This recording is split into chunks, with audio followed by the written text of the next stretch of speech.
Welcome to all of you in this video. आज के इस पार्टिकुलर वीडियो में हम लोग जानेंगे डी ब्रोगली रिलेशनशिप। आखिर ये डी ब्रोगली रिलेशनशिप क्या है। देखिए, जो डी ब्रोगली है एक साइंटिस्ट है। इन्होंने एटॉमिक स्ट्रक्चर के डेवलपमेंट में एक बहुत ही बड़ा रिलेशन को दिया। तो इसी रिलेशन के नाम पे इनको नाम पे ही रख दिया गया डी ब्रोगली रिलेशनशिप। तो आखिर ये डी ब्रोगली रिलेशनशिप है क्या, थोड़ा मैं पहले आप लोगों को बता देता हूँ, फिर अपने टॉपिक पे चलेंगे।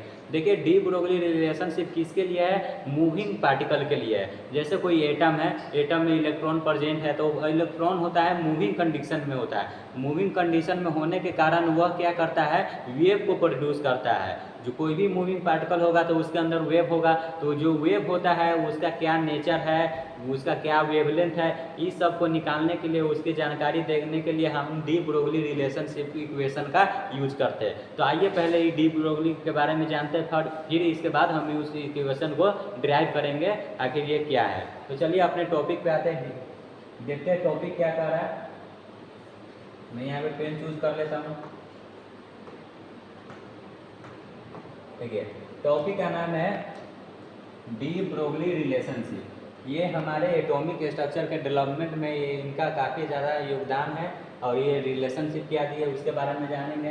कह रहा है कि Einstein had suggested as that light has dual nature, wave nature as well as particle nature. हमारे क्या कह रहे हैं, जो आइंस्टाइन साहब थे उन्होंने क्या सजेस्ट किया कि मान लीजिए कि हमारा जो कोई पार्टिकल है मूविंग कंडीशन में है, तो उसके पास क्या होगा।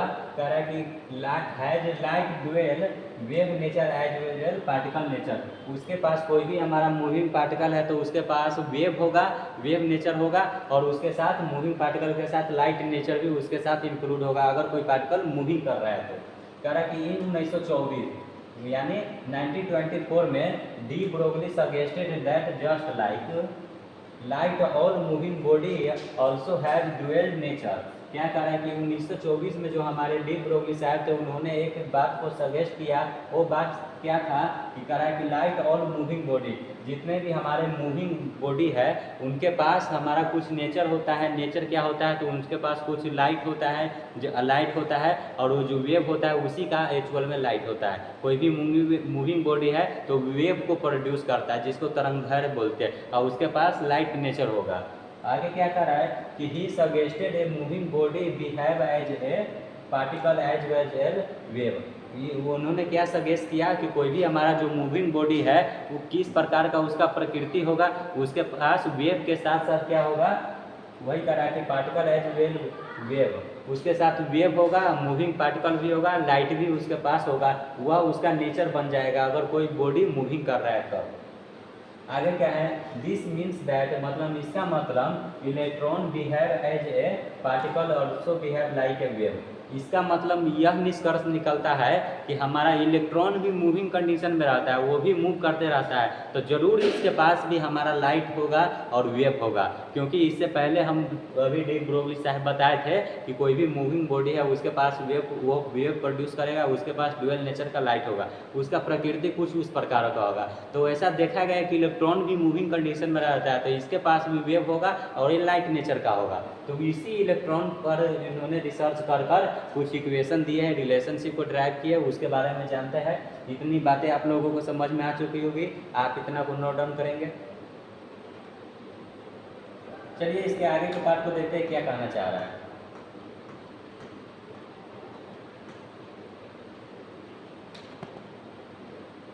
देखिए, अगला जो पॉइंट हम लोगों को डिस्कस कर रहा है कि दस अकॉर्डिंग टू डी ब्रोगली, मतलब डी ब्रोगली के अनुसार all material particle in motion passes wave characteristics. कह रहा है कि ऑल मटेरियल, जितने भी सारी मटेरियल है जो कि मोशन में रहता है, जितने भी मटेरियल है जो कि मोशन में रहता है वो क्या कह रहा है, पासेस वेव कैरेक्टरिस्टिक्स। उसके पास क्या होता है, वेव कैरेक्टरिस्टिक्स होता है, क्योंकि मूविंग पार्टिकल है तो वो जरूर वेव को प्रोड्यूस करेगा, उसके पास कुछ ना कुछ वेव होगा, कुछ ना कुछ लाइट ड्यूअल नेचर होगा। तो वो जो हमारे वेव है उसके कुछ कैरेक्टरिस्टिक्स होते हैं, ऐसे नहीं उसके पास वेव प्रोड्यूस होता है। जब किसी के पास कुछ होता है तो उसके पास कुछ कैरेक्टरिस्टिक्स होता है। कहता है कि de Broglie given equation wavelength which is known as de Broglie relationship. हम जानते हैं कि डी ब्रोगली साहब बोले कि कोई भी हमारा मूविंग पार्टिकल है। मैं यहाँ पे रेड कलर चॉइस करता हूँ। ये हमारा मूविंग पार्टिकल है, ये हमारा मोशन कर रहा है यानी मूव कर रहा है। तो जब ये मूव करेगा तो इसके पास कुछ ना कुछ वेव होगा। ये मान लीजिए वेव है, वेव प्रोड्यूस किया, इसके पास लाइट इन नेचर भी होगा, वो छोड़ेंगे, हम यहाँ वेव पे फोकस करेंगे। तो ये जो वेव है इसका वेवलेंथ निकालने के लिए कुछ ना कुछ वेवलेंथ होगा, तो इसको निकालने के लिए उन्होंने एक इक्वेशन को प्रोवाइड किया। क्या है कि ब्रोगली गिवन इक्वेशन, ब्रोगली साहब ने एक इक्वेशन को दिया, इसके लिए wavelength which is known as de Broglie relation. Wavelength के लिए उन्होंने एक इक्वेशन दिया जिसको हम क्या कहते हैं, डी ब्रोगली रिलेशनशिप कहते हैं। इसके आगे का पॉइंट क्या है, वो इक्वेशन क्या है, तो ये दी गया ये इक्वेशन, ताकि ऑब्जेक्टिव में भी पूछा जाता है। देखिए एक्चुअल में क्या कह रहा है कि लेमडा, लेमडा कहने का मतलब लेमडा, देखिए यहाँ पे लेमडा का सिंबल इस प्रकार का होता है, आप लोग भली बात ही जानते होंगे। यहाँ टाइपिंग करने के चक्कर में हम इसको लेटर के फॉर्म में लिखे हैं, कंफ्यूज मत होइएगा। कह रहा है कि lambda is equal to h/mv बराबर, जिसको h/p कहते हैं, मैं यहाँ पे अच्छे से लिख देता हूँ। क्या कह रहा है कि लेमडा बराबर h/mv, जिसको हम h/p भी कहते हैं। देखिए h/mv और h/p उसी को कहते हैं, p हमारा प्लांक्स कॉन्स्टेंट होता है। तो देखिए जानते हैं क्या होता है, देखिए वी अब जहाँ की हमारा लेमडा क्या है, वेवलेंथ है, क्योंकि वेवलेंथ निकाल रहे थे, इसका लेमडा क्या हो गया, वेवलेंथ हो गया। h हमारा प्लांक्स कॉन्स्टेंट होता है, ये हम लोग जानते हैं। m क्या होता है, मास ऑफ बॉडी होता है, वो जो बॉडी होगा मूविंग कर रहा है उसका कुछ न कुछ मास होगा। दूसरा क्या कर रहा है, p बराबर मोमेंटम, अब मोमेंटम होता है m इंटू वी। तो यहाँ पे उसका जब कोई बॉडी मोशन कर रहा है, सर्कुलर कोई भी मोशन करे, तो उसके पास कुछ न कुछ मोमेंटम अवश्य होगा, तो वो हमारा यहाँ पे डिनोट करता है p से, जिसको हम मोमेंटम कहते हैं। तो ये इक्वेशन जो लिखा गया है फार्मूला इक्वेशन, इसको आप समझ चुके होंगे, इसमें जो टर्म है उसके बारे में जान चुके होंगे।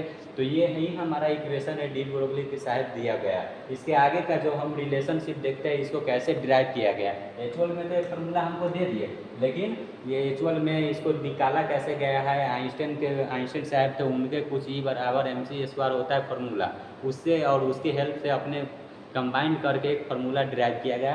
तो उसको डिस्कस करेंगे, पहला आप इतना नोट डाउन करेंगे।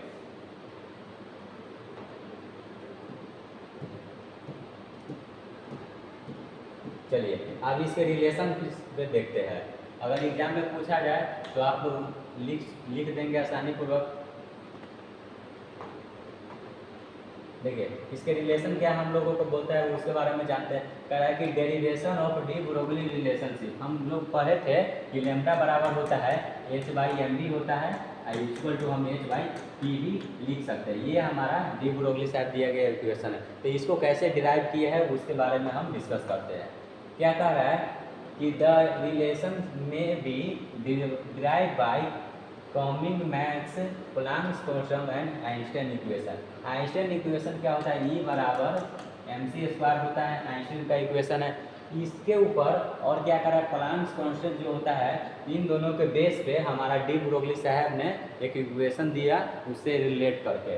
तो देखिए क्या दिया है, कह रहा है कि द प्लांक्स कांस्टेंट इक्वेशन क्या होता है। देखिए ये हमारा होता है ई बराबर hv होता है, क्योंकि कोई भी हमारा मूविंग बॉडी है उसके पास कुछ ना कुछ एनर्जी होगा। तो यहाँ पे प्लांक्स कांस्टेंट का फार्मूला ही होता है, और जिसको हम इक्वेशन 1 मान लिए। कह रहा है कि द आइंस्टाइन इक्वेशन, आइंस्टाइन का इक्वेशन होता है ई बराबर mc²। देखिए ई बराबर mc², इसको इक्वेशन हम 2 मान लिए, क्योंकि हम जानते हैं कि जो डी ब्रोगली साहब रिलेशन को डिराइव किया है किसके ऊपर किया है, प्लांक्स कांस्टेंट के ऊपर और आइंस्टाइन के इक्वेशन के ऊपर, दोनों को कंबाइन करके इन्होंने अपना इक्वेशन दिया। तो इसको इक्वेशन 1 मान लिए और इसको हम इक्वेशन 2 मान लिए। आगे देखिए इक्वेटिंग इक्वेशन 1 एंड 2, जब 1 और 2 इक्वेशन को आपस में इक्वेट करेंगे तो क्या होगा। तो देखिए mc² था, तो जो mc² mc रह जाएगा और हमारा hv हो जाएगा, क्योंकि यहाँ पे e क्या है, सेम है, यहाँ पर भी e हमारा सेम है। जब e मैच कर गया तो सिर्फ इसको इक्वेट कर देंगे, तो वही कह रहा है mc = hv हो जाएगा। और यहाँ देखिए mc² टू hc/v, hc/v का क्या, जहाँ पे हमको यहाँ पे होगा hc/λ है, आप मैं यहाँ पे भी बोल दिया, इट्स माई मिस्टेक। देखिए यहाँ पे क्या है, mc बराबर घी के जगह हम क्या कर दिए, c/λ कर दिए। अब हमको वेवलेंथ को क्या बोलते हैं, लेमडा से भी नोट करते हैं। तो लेमडा निकालने के लिए हम क्या करेंगे, लेमडा को हम इधर लाएंगे तो ये हमारा एससी वहीं रह जाएगा, एमसी को हम बाटा में भेज देंगे, नीचे कर देंगे। तो देखिए यहाँ पे 2 सी था, यहाँ पे 1 सी था, तो 1 सी इससे कट जाएगा। ये कट गया, तो कटने के बाद हमारा लेमडा का जो मान बचेगा h/mc बचेगा। तो यही हम लोग जानते हैं कि ये डी ब्रोगली का रिलेशनशिप होता है, जहाँ पे हमारा सी क्या कह रहा है, वेलोसिटी लाइट। तो जो उसके पास वेव है उसके पास लाइट होगा, तो उस लाइट का वेलोसिटी को यहाँ पे डिनोट करता है। तो यही हमारा इक्वेशन यहीं से निकल जाता है। काफ़ी इजी है, एक दो बार ट्राई करिएगा, हमेशा के लिए दिमाग में बैठ जाएगा। कह कि the velocity of moving body is v। माना कि कोई बॉडी है मूविंग कर रहा है तो उसका वेलोसिटी v है। तो हम अगर लेमडा बराबर इसको लिख सकते हैं h/mv लिख सकते हैं, जो कि यहाँ पे हमारा निकला है h/c। तो इसीलिए वेलोसिटी को हम v से डिनोट कर सकते हैं, तो हमारा h/mv हो गया। और यहीं देखिए हमारा क्या करें, m गुने v बराबर होता है mv बराबर क्या होता है, मोमेंटम होता है, क्योंकि मोमेंटम को p से डिनोट करते हैं और इसका होता है मास गुने वेलोसिटी। तो मास गुने वेलोसिटी होता है, तो यहाँ से हमारा एक और रिलेशन निकल के आएगा, लेमडा बराबर h/p। तो हम लोग जानते हैं क्या कि जो हमारा डी ब्रोगली का रिलेशन होता है, लेमडा बराबर होता है h/mv, या इसी को h/p बोलिए। ये कैसे आया भली बात आप लोग समझ चुके होंगे। तो यही हमारा रहा डी ब्रोगली का रिलेशनशिप। और मैं उम्मीद करता हूँ कि ये बातें आप लोगों के समझ में आ चुकी होगी। तो आज के इस वीडियो के लिए इतना ही रखते हैं, पहले आप इसको नोट डाउन कर लीजिए। तो आज का वीडियो का एंड यहीं पर करते हैं और मिलते हैं नेक्स्ट वीडियो में। सो आज के लिए इतना ही, थैंक यू।